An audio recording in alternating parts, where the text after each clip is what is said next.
ಈಗಲಾದ್ರೂ ಕೈ ಜೋಡಿಸಿ ವಿರೋಧ ಪಕ್ಷಗಳೇ ಅಂತ ಹೇಳಿ ದೇಶದ ಮತದಾರರು ಕೈ ಜೋಡಿಸಿ ಪ್ರಾರ್ಥನೆ ಮಾಡೋ ಸಂದರ್ಭ. ಯುದ್ಧದ ಕರಿನೆರಳಲ್ಲಿರೋ ಸಂದರ್ಭದಲ್ಲೂ ಕೂಡ ಬೇಕಾ ರಾಜಕೀಯ ನರಮೇಧದ ಬಗ್ಗೆ ವಿರೋಧ ಪಕ್ಷದ ನಾಯಕರು ಇದೀಗ ಅಪಸ್ವರ ಎತ್ತಲಿಕ್ಕೆ ಪ್ರಾರಂಭ ಮಾಡಿದ್ದಾರೆ. ಪ್ರತೀಕಾರದ ಕೂಗಿಗೂ ಕಾಂಗ್ರೆಸ್ ಪಕ್ಷದ ಒಳಗೇನೆ ಉಲ್ಟಾ ಸೀದಾ ಮಾತುಗಳು ಇದೀಗ ಆಚೆ ಬರ್ತಾ ಇದೆ.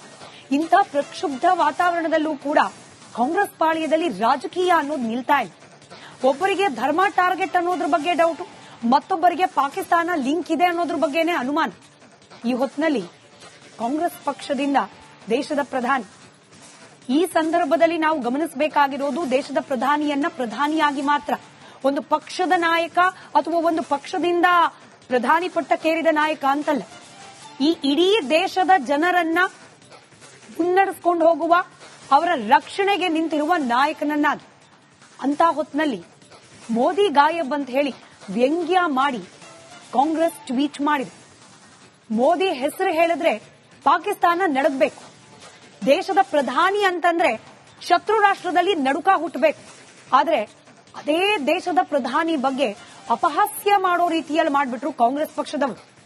ಒಂದು ಕಡೆ ಭಾರತ ಯಾವ ರೀತಿಯಾಗಿ ಪ್ರತೀಕಾರ ತೀರಿಸಿಕೊಳ್ಳುತ್ತೋ, ಕೇಂದ್ರ ಸರ್ಕಾರ ಭಾರತೀಯ ಸೇನೆಗೆ ಯಾವ ರೀತಿಯಾದ ಆದೇಶವನ್ನ ರವಾನೆ ಮಾಡುತ್ತೋ ಅನ್ನೋ ಅಳುಕ ಪಾಕಿಸ್ತಾನದಲ್ಲಿದೆ. ಇಂಥ ಟೈಮ್ನಲ್ಲೇ ಪ್ರಧಾನಿ ಬಗ್ಗೆ ಕಾಂಗ್ರೆಸ್ ಕುಹಕ ಆಡಿದೆ. ಈ ಟ್ವೀಟ್ ಅನ್ನ ರೀಟ್ವೀಟ್ ಮಾಡಿದ್ದಾರೆ ಪಾಕಿಸ್ತಾನದ ನಾಯಕರು. ಇಲ್ಲಿ ನಿಂತು ಸಿದ್ದರಾಮಯ್ಯನವರು ಪಾಕಿಸ್ತಾನದ ಜೊತೆಯಲ್ಲಿ ಯುದ್ಧ ಬೇಡ ಅಂತಾರೆ, ಪಾಕಿಸ್ತಾನದ ಟೆಲಿವಿಷನ್ ನಲ್ಲಿ ಹೀರೋ ಆಗ್ತಾರೆ. ಇಲ್ಲಿ ನಿಂತು ಕಾಂಗ್ರೆಸ್ನ ಟ್ವಿಟರ್ ಹ್ಯಾಂಡಲ್ ಮಾಡ್ತಾ ಇರುವ ಐಟಿ ಸೆಲ್ನವರು ಮೋದಿ ತಲೆ ತೆಗೆದು ಪೋಸ್ಟ್ ಮಾಡ್ತಾರೆ. ಅದನ್ನ ಸಂಭ್ರಮಿಸುತ್ತಿದ್ದಾರೆ ಪಾಕಿಸ್ತಾನದ ಜನನಾಯಕರು. ಭಾರತದಲ್ಲೇ ಒಗ್ಗಟ್ಟಿಲ್ಲ ಅನ್ನೋ ಸಂದೇಶವನ್ನ ಪಾಕಿಸ್ತಾನಕ್ಕೆ ರವಾನೆ ಮಾಡ್ತಾ ಇದೆ ಕಾಂಗ್ರೆಸ್ ಪಡೆ. ಈಗಲಾದ್ರೂ ಇಂತಹ ಪರಿಸ್ಥಿತಿಯಲ್ಲಾದ್ರೂ ಒಂದು ಜವಾಬ್ದಾರಿಯುತ ವಿರೋಧ ಪಕ್ಷವಾಗಿ ಕೇಂದ್ರ ಸರ್ಕಾರದ ಜೊತೆಯಲ್ಲಿ ಕೈ ಜೋಡಿಸಬೇಕಲ್ವಾ? ಚುನಾವಣೆ ಬಂದಾಗ ಮಾಡಿ ರಾಜಕೀಯ, ಲಿಮಿಟ್ಲೆಸ್ ಆಗಿ ನಿಮ್ಮ ಐಡಿಯಾಲಜಿ ಏನಿದೆ, ನಿಮ್ಮ ನರೇಟಿವ್ ಏನಿದೆ ಹೇರಿ ಜನರ ಮೇಲೆ. ನಾವಿದ್ದೀವಿ ಕೇಳಿಸ್ಕೊಳ್ಳಿಕ್ಕೆ. ಆದ್ರೆ ಪಾಕಿಸ್ತಾನದ ಮೇಲೆ ಸಮಯ ಇರೋ ಸಂದರ್ಭದಲ್ಲೂ ಕೂಡ ಈ ರೀತಿಯ ಪಾಲಿಟಿಕ್ಸ್ ಬೇಕಾ ಅನ್ನೋ ಅನುಮಾನ. ಕೇಂದ್ರ ಸರ್ಕಾರದ ಕ್ರಮಗಳಿಗೆ ಬೆಂಬಲ ನೀಡಬೇಕಾದ ಸಂದರ್ಭದಲ್ಲಿ ಒಗ್ಗಟ್ಟು ತೋರಿ ಎದುರಾಳಿ ಪಾಕ್ ಅನ್ನ ಪುಡಿ ಮಾಡಬೇಕಾಗಿರೋ ಸಂದರ್ಭದಲ್ಲೂ ಕೂಡ ರಾಜಕೀಯ ಕೆಸರರ ಚಾಟ. ಇನ್ನಾದ್ರೂ ಪಾಠ ಕಲಿತಾರಾ ಕಾಂಗ್ರೆಸ್ನ ನಾಯಕರು? ಪಕ್ಷಕ್ಕಿಂತ ದೇಶ ಮೊದಲು, ರಾಜಕೀಯಕ್ಕಿಂತ ಸದ್ಯಕ್ಕೆ ಪ್ರತೀಕಾರ ಮೊದಲು ಅನ್ನೋ ಧ್ಯೇಯವನ್ನ ಅನುಸರಿಸ್ತಾರ? ಕಾದ್ ನೋಡಬೇಕಾಗಿದೆ. ಕಾಂಗ್ರೆಸ್ನ ಈ ರಾಜಕಾರಣದ ವಿರುದ್ಧ ಸಹಜವಾಗಿ ಕಮಲಪಾಳೆಯ ಕೂಡ ಬೆಂಕಿ ಕಾಡ್ತಾ ಇದೆ. ಈಗಲಾದ್ರೂ ಒಗ್ಗಟ್ಟು ತೋರಿಸಿ ಅಂತ ಹೇಳಿ ಬಿಜೆಪಿ ಪಕ್ಷ ಕಾಂಗ್ರೆಸ್ಗೆ ಕಿವಿಮಾತು ಹೇಳಿದೆ. ಪಾಕಿಸ್ತಾನ ಕುರಿತು ಕಾಂಗ್ರೆಸ್ ಮೃದು ಧೋರಣೆ ತೋರೋದು ಬೇಡ. ಕಾಂಗ್ರೆಸ್ ಏನೇ ಬೆದರಿಕೆ ಒಡ್ಡಿದ್ರೂ ಕೂಡ ಮೋದಿ ಜಗ್ಗೋದಿಲ್ಲ. ಉಗ್ರರಿಗೆ ಬಿರಿಯಾನಿ ಅಲ್ಲ, ಬುಲೆಟ್ನಿಂದ ಉತ್ತರವನ್ನ ಕೊಡ್ತೇವೆ, ಕಾದ್ ನೋಡಿ ಅಂತ ಹೇಳಿ ಟ್ವಿಟರ್ ಮೂಲಕವೇ ಬಿಜೆಪಿ ಪಾಳೆಯ ಕಾಂಗ್ರೆಸ್ನ ವಿರುದ್ಧ ರಣಕೇಕೆ ಮೊಳಗಿಸಿದೆ. ಈಗಲಾದ್ರೂ ಕೈ ಜೋಡಿಸಿ ವಿರೋಧ ಪಕ್ಷಗಳೇ ಅಂತ ಹೇಳಿ ದೇಶದ ಮತದಾರರು ಕೈ ಜೋಡಿಸಿ ಪ್ರಾರ್ಥನೆ ಮಾಡೋ ಸಂದರ್ಭ.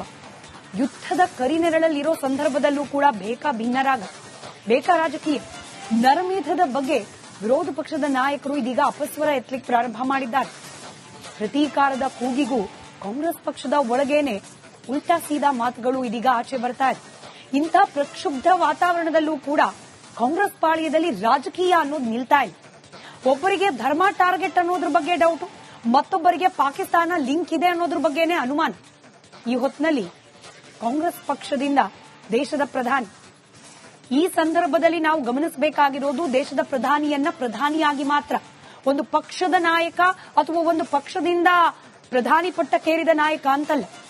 ಈ ಇಡೀ ದೇಶದ ಜನರನ್ನ ಮುನ್ನಡೆಸಿಕೊಂಡು ಹೋಗುವ, ಅವರ ರಕ್ಷಣೆಗೆ ನಿಂತಿರುವ ನಾಯಕನನ್ನಾಗಿ. ಅಂತ ಹೊತ್ತಿನಲ್ಲಿ ಮೋದಿ ಗಾಯಬ್ ಅಂತ ಹೇಳಿ ವ್ಯಂಗ್ಯ ಮಾಡಿ ಕಾಂಗ್ರೆಸ್ ಟ್ವೀಟ್ ಮಾಡಿದೆ.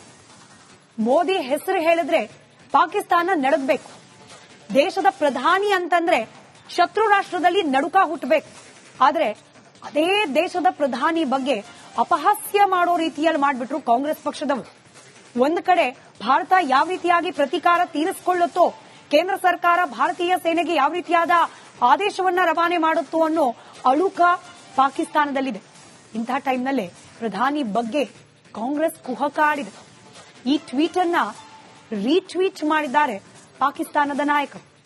ಇಲ್ಲಿ ನಿಂತು ಸಿದ್ದರಾಮಯ್ಯನವರು ಪಾಕಿಸ್ತಾನದ ಜೊತೆಯಲ್ಲಿ ಯುದ್ಧ ಬೇಡ ಅಂತಾರೆ, ಪಾಕಿಸ್ತಾನದ ಟೆಲಿವಿಷನ್ ನಲ್ಲಿ ಹೀರೋ ಆಗ್ತಾರೆ. ಇಲ್ಲಿ ನಿಂತು ಕಾಂಗ್ರೆಸ್ನ ಟ್ವಿಟರ್ ಹ್ಯಾಂಡಲ್ ಮಾಡ್ತಾ ಇರುವ ಐಟಿ ಸೆಲ್ನವರು ಮೋದಿ ತಲೆ ತೆಗೆದು ಪೋಸ್ಟ್ ಮಾಡ್ತಾರೆ. ಅದನ್ನ ಸಂಭ್ರಮಿಸುತ್ತಿದ್ದಾರೆ ಪಾಕಿಸ್ತಾನದ ಜನನಾಯಕರು. ಭಾರತದಲ್ಲೇ ಒಗ್ಗಟ್ಟಿಲ್ಲ ಅನ್ನೋ ಸಂದೇಶವನ್ನ ಪಾಕಿಸ್ತಾನಕ್ಕೆ ರವಾನೆ ಮಾಡ್ತಾ ಇದೆ ಕಾಂಗ್ರೆಸ್ ಪಡೆ. ಈಗಲಾದ್ರೂ ಇಂತಹ ಪರಿಸ್ಥಿತಿಯಲ್ಲಾದ್ರೂ ಒಂದು ಜವಾಬ್ದಾರಿಯುತ ವಿರೋಧ ಪಕ್ಷವಾಗಿ ಕೇಂದ್ರ ಸರ್ಕಾರದ ಜೊತೆಯಲ್ಲಿ ಕೈ ಜೋಡಿಸಬೇಕಲ್ವಾ? ಚುನಾವಣೆ ಬಂದಾಗ ಮಾಡಿ ರಾಜಕೀಯ, ಲಿಮಿಟ್ಲೆಸ್ ಆಗಿ ನಿಮ್ಮ ಐಡಿಯಾಲಜಿ ಏನಿದೆ, ನಿಮ್ಮ ನರೇಟಿವ್ ಏನಿದೆ ಹೇರಿ ಜನರ ಮೇಲೆ. ನಾವಿದ್ದೀವಿ ಕೇಳಿಸ್ಕೊಳ್ಳಿಕ್ಕೆ. ಆದ್ರೆ ಪಾಕಿಸ್ತಾನದ ಮೇಲೆ ಸಮಯ ಇರೋ ಸಂದರ್ಭದಲ್ಲೂ ಕೂಡ ಈ ರೀತಿಯ ಪಾಲಿಟಿಕ್ಸ್ ಬೇಕಾ ಅನ್ನೋ ಅನುಮಾನ.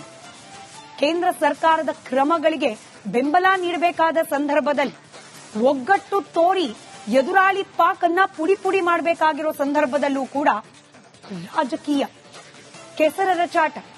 ಇನ್ನಾದ್ರೂ ಪಾಠ ಕಲಿತಾರಾ ಕಾಂಗ್ರೆಸ್ನ ನಾಯಕರು? ಪಕ್ಷಕ್ಕಿಂತ ದೇಶ ಮೊದಲು, ರಾಜಕೀಯಕ್ಕಿಂತ ಸದ್ಯಕ್ಕೆ ಪ್ರತೀಕಾರ ಮೊದಲು ಅನ್ನೋ ಧ್ಯೇಯವನ್ನ ಅನುಸರಿಸ್ತಾರಾ? ಕಾದ್ ನೋಡ್ಬೇಕಾಗಿದೆ. ಕಾಂಗ್ರೆಸ್ನ ಈ ರಾಜಕಾರಣದ ವಿರುದ್ಧ ಸಹಜವಾಗಿ ಕಮಲಪಾಳೆಯ ಕೂಡ ಬೆಂಕಿ ಕಾಡ್ತಾ ಇದೆ. ಈಗಲಾದ್ರೂ ಒಗ್ಗಟ್ಟು ತೋರಿಸಿ ಅಂತ ಹೇಳಿ ಬಿಜೆಪಿ ಪಕ್ಷ ಕಾಂಗ್ರೆಸ್ಗೆ ಕಿವಿಮಾತು ಹೇಳಿದೆ. ಪಾಕಿಸ್ತಾನ ಕುರಿತು ಕಾಂಗ್ರೆಸ್ ಮೃದು ಧೋರಣೆ ತೋರೋದು ಬೇಡ. ಕಾಂಗ್ರೆಸ್ ಏನೇ ಬೆದರಿಕೆ ಒಡ್ಡಿದ್ರೂ ಕೂಡ ಮೋದಿ ಜಗ್ಗೋದಿಲ್ಲ.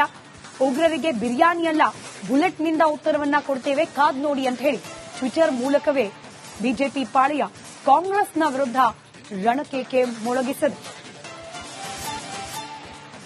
ಈಗಲಾದ್ರೂ ಕೈ ಜೋಡಿಸಿ ವಿರೋಧ ಪಕ್ಷಗಳೇ ಅಂತ ಹೇಳಿ ದೇಶದ ಮತದಾರರು ಕೈ ಜೋಡಿಸಿ ಪ್ರಾರ್ಥನೆ ಮಾಡೋ ಸಂದರ್ಭ. ಯುದ್ಧದ ಕರಿನೆರಳಲ್ಲಿರೋ ಸಂದರ್ಭದಲ್ಲೂ ಕೂಡ ಬೇಕಾ ರಾಜಕೀಯ. ನರಮೇಧದ ಬಗ್ಗೆ ವಿರೋಧ ಪಕ್ಷದ ನಾಯಕರು ಇದೀಗ ಅಪಸ್ವರ ಎತ್ತಲಿಕ್ಕೆ ಪ್ರಾರಂಭ ಮಾಡಿದ್ದಾರೆ. ಪ್ರತೀಕಾರದ ಕೂಗಿಗೂ ಕಾಂಗ್ರೆಸ್ ಪಕ್ಷದ ಒಳಗೇನೆ ಉಲ್ಟಾ ಸೀದಾ ಮಾತುಗಳು ಇದೀಗ ಆಚೆ ಬರ್ತಾ ಇದೆ. ಇಂಥ ಪ್ರಕ್ಷುಬ್ಧ ವಾತಾವರಣದಲ್ಲೂ ಕೂಡ ಕಾಂಗ್ರೆಸ್ ಪಾಳ್ಯದಲ್ಲಿ ರಾಜಕೀಯ ಅನ್ನೋದು ನಿಲ್ತಾ ಇದೆ. ಒಬ್ಬರಿಗೆ ಧರ್ಮ ಟಾರ್ಗೆಟ್ ಅನ್ನೋದ್ರ ಬಗ್ಗೆ ಡೌಟು, ಮತ್ತೊಬ್ಬರಿಗೆ ಪಾಕಿಸ್ತಾನ ಲಿಂಕ್ ಇದೆ ಅನ್ನೋದ್ರ ಬಗ್ಗೆನೇ ಅನುಮಾನ. ಈ ಹೊತ್ತಿನಲ್ಲಿ ಕಾಂಗ್ರೆಸ್ ಪಕ್ಷದಿಂದ ದೇಶದ ಪ್ರಧಾನಿ, ಈ ಸಂದರ್ಭದಲ್ಲಿ ನಾವು ಗಮನಿಸಬೇಕಾಗಿರೋದು ದೇಶದ ಪ್ರಧಾನಿಯನ್ನ ಪ್ರಧಾನಿಯಾಗಿ ಮಾತ್ರ, ಒಂದು ಪಕ್ಷದ ನಾಯಕ ಅಥವಾ ಒಂದು ಪಕ್ಷದಿಂದ ಪ್ರಧಾನಿ ಪಟ್ಟಕ್ಕೇರಿದ ನಾಯಕ ಅಂತಲ್ಲ.